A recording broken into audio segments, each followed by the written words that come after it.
Hello students, हम bank के विभिन्न प्रकार के ग्राहकों के बारे में पढ़ रहे हैं। Different types of banks customer.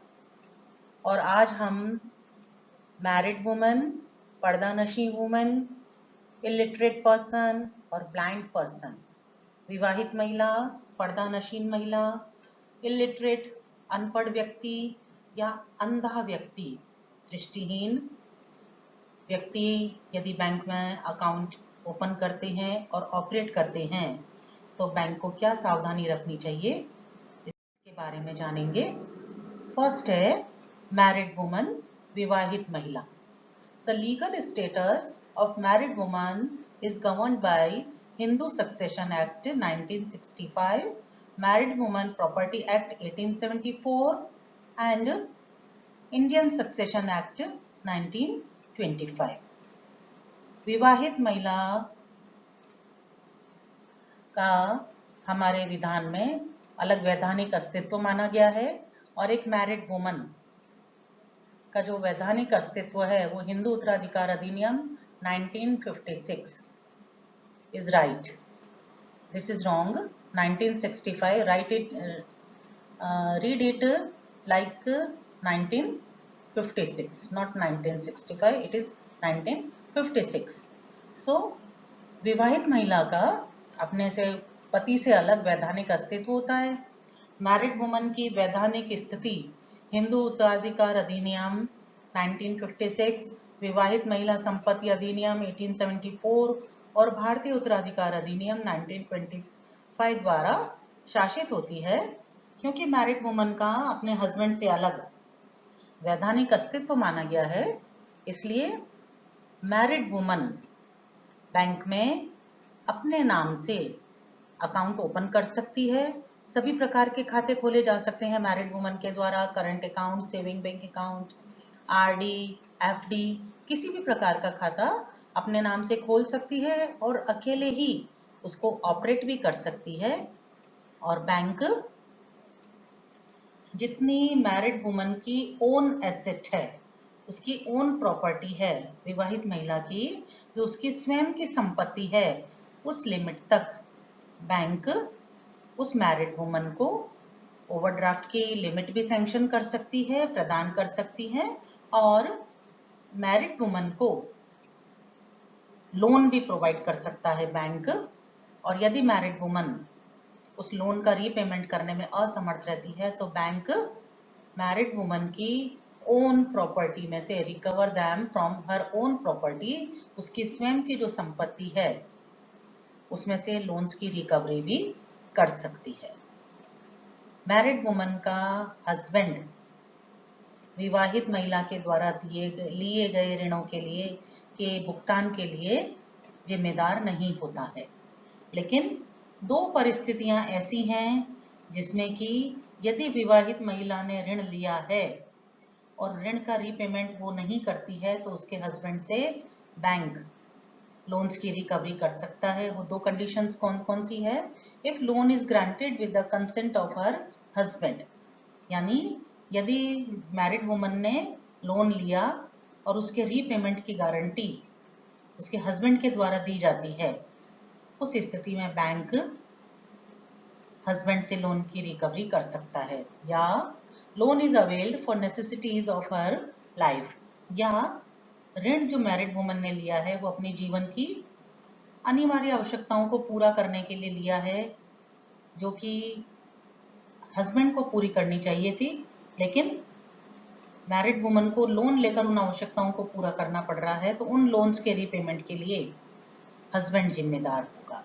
तो दो परिस्थितियों में हस्बैंड मैरिड वुमन के द्वारा लिए गए ऋणों के लिए पेमेंट के लिए, रीपेमेंट के लिए लायबल होता है।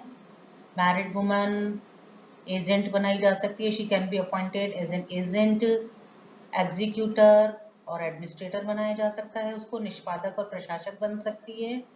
और यदि विवाहित महिला अपने ऋणों का पुनः भुगतान करने में असमर्थ रहती है तो हस्बैंड के सॉल्वेंट रहते हुए भी एक मैरिड वुमेन को इंसॉल्वेंट घोषित किया जा सकता है।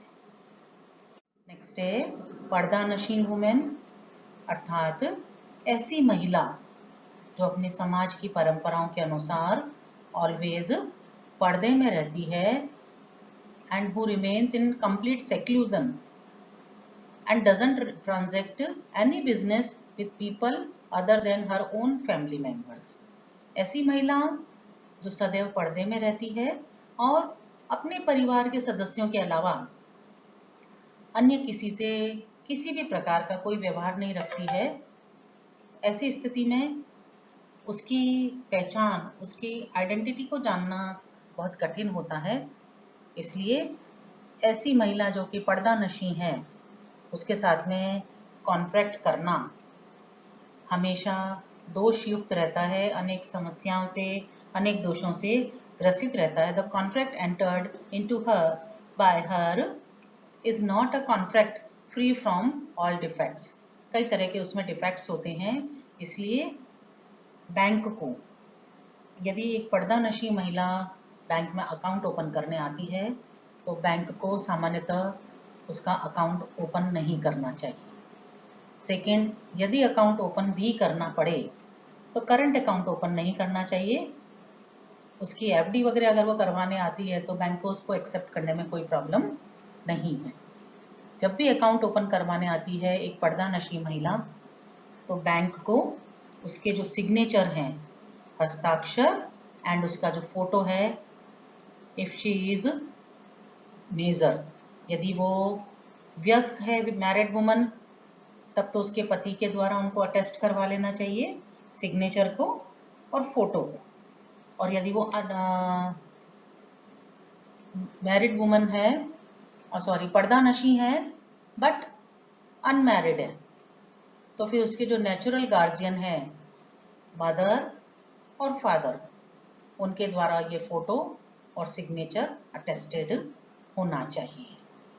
जनरली बैंक मैरिड वुमन का अकाउंट ही ओपन नहीं करते हैं, अवॉइड करते हैं। नेक्स्ट है इलिटरेट पर्सन, अनपढ़ व्यक्ति।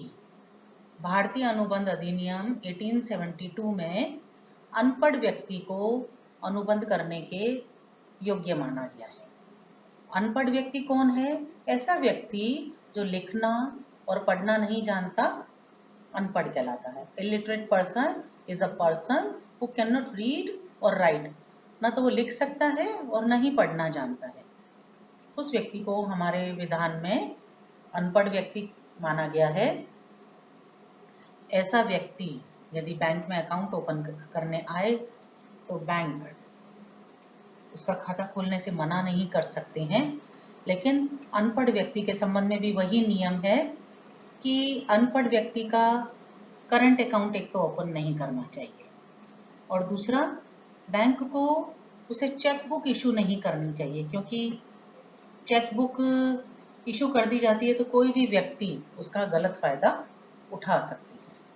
बैंक में जब भी अनपढ़ व्यक्ति अकाउंट ओपन करने आते हैं, यदि वो मेल है, पुरुष है, तो उसके लेफ्ट हैंड का थंब इम्प्रेशन ले लेना चाहिए और यदि वो महिला है, फीमेल है, तो उसके राइट हैंड का इम्प्रेशन ले लेना चाहिए और ये बैंक अधिकारी के द्वारा प्रमाणित होना चाहिए। It must be attested by the bank officials. Okay, photograph होना चाहिए, 3 कॉपी ले लेनी चाहिए फोटोग्राफ की। और खाता खोलते समय या जब भी बैंक अनपढ़ व्यक्ति को ऋण दे रहे हैं तो उससे संबंधित टर्म्स एंड कंडीशंस क्या हैं, उसकी शर्तें क्या हैं, ऋण से संबंधित या खाता खोलने से संबंधित, ये 2 व्यक्तियों की प्रेजेंस में उस अनपढ़ व्यक्ति को बैंक अधिकारी द्वारा पढ़कर स्पष्ट रूप से समझा देनी चाहिए और इस तरह से समझाना चाहिए कि अनपढ़ व्यक्ति के मन में किसी तरह का शक न रहे। इस तरह से उनको सारी बातें स्पष्ट रूप से समझा देनी चाहिए।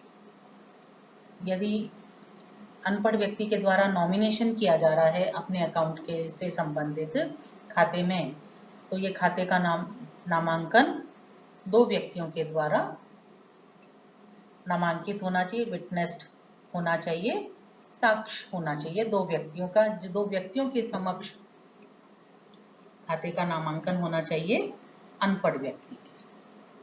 अनपढ़ व्यक्ति के नाम से saving bank account, fix deposit account खोला जा सकता है और दो या दो से अधिक अनपढ़ व्यक्ति मिलकर बैंक में जॉइंट अकाउंट भी ओपन कर सकते हैं। लेकिन बैंक को ऐसे जॉइंट अकाउंट का ऑपरेशन करते समय, संचालन करते समय पर्याप्त सुरक्षा को ध्यान में रखना चाहिए। और यदि जॉइंट अकाउंट है और एक व्यक्ति तो अनपढ़ है और एक पढ़ा लिखा है, उस स्थिति में बैंक को विशेष सावधानी रखनी चाहिए इस संयुक्त खाते का संचालन करते समय। ब्लाइंड पर्सन, दृष्टिहीन या अंधा व्यक्ति। All provisions related to illiterate persons are applicable to blind person also.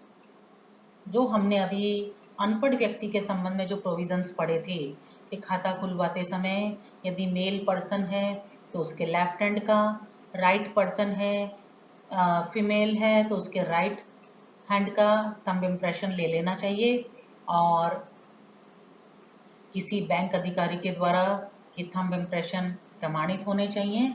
इसके अलावा दृष्टिहीन व्यक्ति जरूरी नहीं है कि अनपढ़ हो, वो पढ़ा लिखा भी हो सकता है, तो बैंक को उसके थंब इम्प्रेशन के साथ साथ उसके सिग्नेचर और फोटो भी प्राप्त कर लेना चाहिए। और बैंक में जो इनके अकाउंट की जो बुक है उस पर ये टैग लगा देना चाहिए कि ये खाता जो व्यक्ति है ये ब्लाइंड पर्सन है या ये व्यक्ति अनपढ़ है, इस तरह का टैग लगा देना चाहिए ताकि कोई भी जब उसको बैंक अधिकारी है उसको ये जानकारी रहे कि इस व्यक्ति की विशेषता क्या है। बैंक ने, रिजर्व बैंक ऑफ इंडिया ने ब्लाइंड पर्सन के संबंध में बैंकों को ये दिशा निर्देश जारी किए हैं कि ब्लाइंड पर्सन को सभी प्रकार की बैंकिंग सुविधाएं बिना किसी भेदभाव के उपलब्ध करवानी चाहिए। उन्हें क्रेडिट कार्ड, डेबिट कार्ड भी इशू किया जा सकता है, चेक बुक इशू की जा सकती है, नेट बैंकिंग की सुविधाएं प्रदान की जा सकती हैं। तो सभी प्रकार की सुविधाएं ब्लाइंड पर्सन को बिना किसी भेदभाव के उपलब्ध करवानी चाहिए। और इसके लिए आरबीआई ने 2008 में क्या दिशा निर्देश जारी किए हैं कि बैंकों को कम से कम इनके जो टोटल एटीएम्स हैं बैंक के, उसका 1/3 ब्रेल लिपि वाले होने चाहिए और बोलने वाले एटीएम होने चाहिए ताकि एक ब्लाइंड पर्सन, एक अंधा व्यक्ति एटीएम की सुविधाओं का लाभ भी प्राप्त कर सके। Thank you.